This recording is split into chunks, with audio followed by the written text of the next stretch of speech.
vamos a hablar del criterio de mentir. En realidad, normalmente en nuestra conducta social, y mucho más cuando es relacional, quiere decir cuando alguien me interesa, es un proceso de comunicación de mis deseos, mis intenciones, el por qué me acerco a una persona.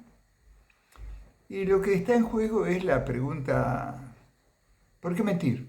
Es una pregunta bastante común. Y en realidad se pueden dar diferentes lecturas del concepto de mentir, algunas de ellas que las vamos a ir viendo en los temas siguientes, las explicaciones de esto. En realidad, no siempre el concepto de mentir es correctamente interpretado, porque algunas circunstancias hacen que en realidad yo no esté mintiendo. ¿Por qué digo esto? Porque puede pasar de que yo no tenga conciencia de que estoy mintiendo, ya que no es un mecanismo siempre voluntario. Hay algunas circunstancias donde yo miento premeditadamente y otras circunstancias donde no. Las emociones y cómo funciona nuestro mundo emocional son generadoras de prejuicios nuestros, subjetivos, ¿no? Prejuicios acerca de qué puede pensar la otra persona, si yo le digo directamente cuáles son mis deseos, si está bien o no criticado desde el punto de vista de lo imaginario, social, imaginario, ya que no siempre cuando hablo con otra persona hay más público que esté de acuerdo o en desacuerdo con esto, así que diga está bien o está mal.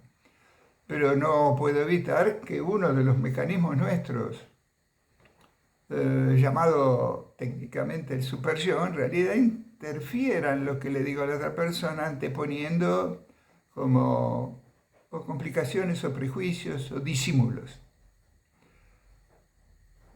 Por lo tanto, acá tenemos el primer elemento a tener en cuenta en cuanto al diálogo, en particular, siempre, pero especialmente si tengo intereses respecto de una persona.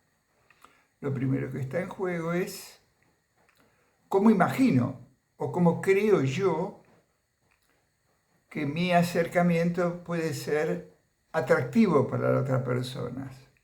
Obviamente estarán en juego en todos estos procesos lo que digo, las intenciones o los ofrecimientos que hago, también estarán en juego mis gestos y mis actitudes personales. ¿Sí?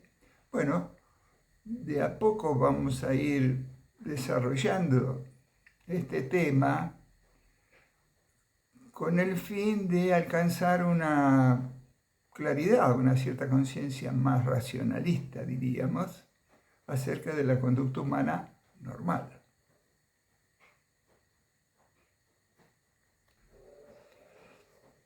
Ahora, el siguiente paso sería denominar la novela rosa. Para aquellos que son más jóvenes, el concepto de novela rosa es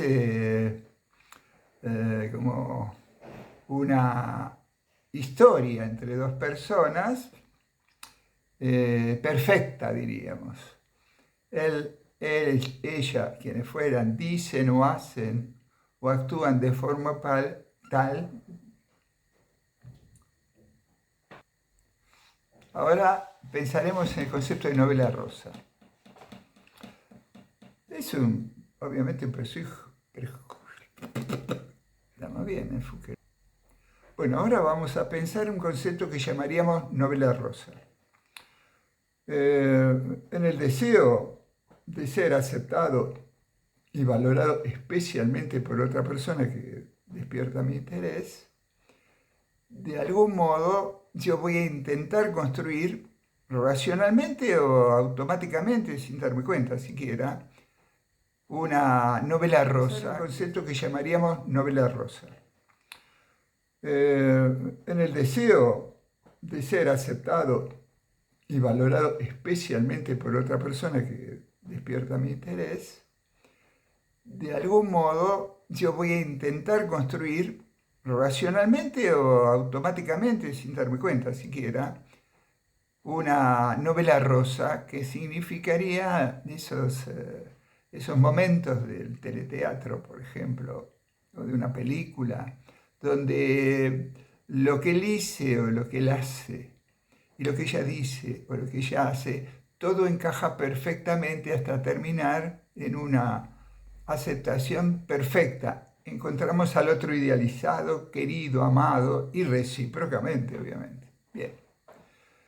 Esta cuestión de novela rosa lo vamos a bajar de nivel para entenderlo más fríamente.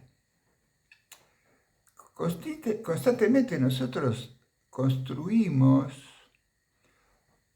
todo el tiempo en una forma refleja, no tan automática, sino más bien simultáneamente mientras voy dialogando con la otra persona, tratando de hacer una evaluación si lo que le digo le cae bien, le cae simpático, escuchando y tratando de acompañar el estilo o los valores que la otra persona describe, como una forma de sincronizarme con esos valores, de modo tal que creando un vínculo perfecto, o por lo menos que sea lo más atractivo e interesante posible. A eso yo lo llamo construir la novela rosa. Perdón, no soy el único que plantea esto, porque aquellos que se dedican a la psicología profunda, Freud, entre ellos gran maestro, describe a la construcción de la personalidad de cada uno de nosotros, y no está hablando de patología, está hablando de construcción natural del humano, la describe como la novela familiar, él lo llama a la gente normal neurótica.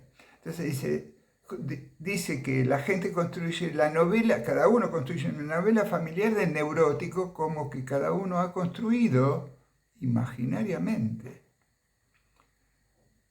Por ahí a veces apoyándonos en acciones o actitudes del entorno familiar de algunas personas que son importantes por acercamiento o por rechazo.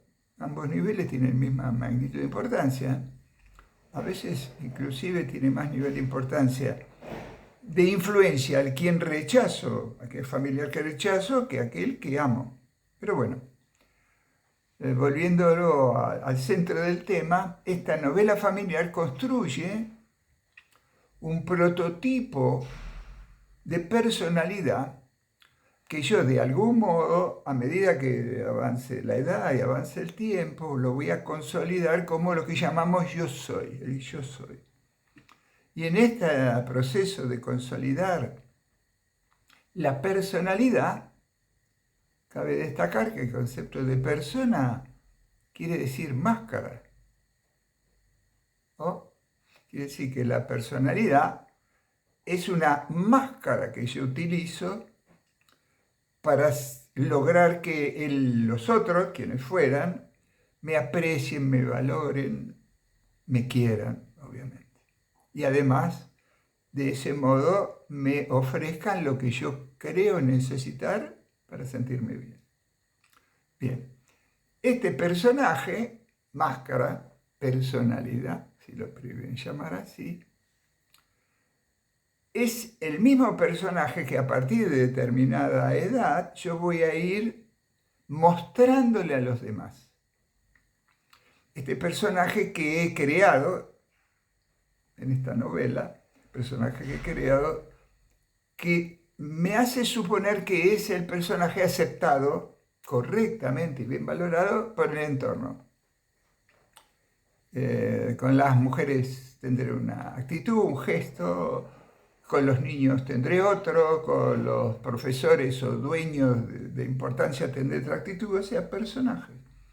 Claro que no es muy racional, porque esto se hace en forma inconsciente, Pero de todas formas, esos personajes son como la medida que yo voy a intentar mostrar y recibir el aval del entorno hacia el cual me acerco. Cuando empiezo a comprender cómo es esta construcción de mi personalidad, me doy cuenta de la cantidad de elementos y características imaginarias que he aportado, sin darme cuenta, es inconsciente, he aportado para la construcción de lo correcto, cómo debo mostrarme a tales personas para ser valorado. Este rol de lo imaginario es fundamental para poder de algún modo, en algunas circunstancias, romper con la autoilusión de que lo que hago es lo correcto. En algunas circunstancias, lo que yo creo que es correcto no lo es. Pero este molde o modelo que yo tengo me va a forzar a leer lo que acontece acomodándolo a este modelo mío. Por lo tanto, ¿qué vemos? Que en un vínculo hay una cantidad de elementos que diríamos son reales, de características mías y de la otra parte. Y una cantidad de elementos o lecturas de circunstancias que son falsas, pero que yo no lo sé y me doy cuenta. ¿Ok? Bien. Como vemos, esto que habíamos empezado a charlar respecto de la mentira,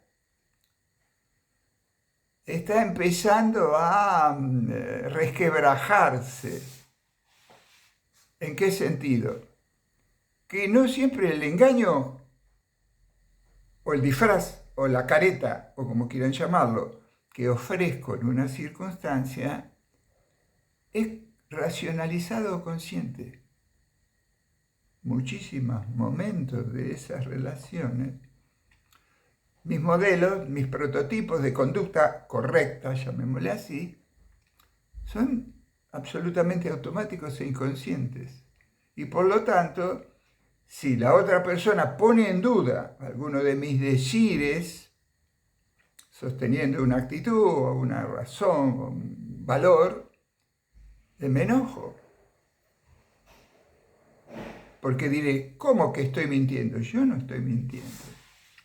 Quiere decir que, bueno, hasta aquí una pequeña aproximación al concepto de miento o me miento.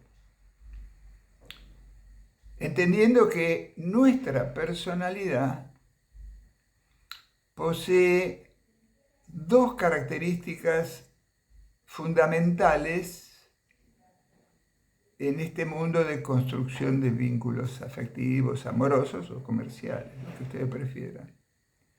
Y estas dos características, que en sí son antagónicas, es lo que llamamos el yo, la mente consciente, y el ser o la mente inconsciente.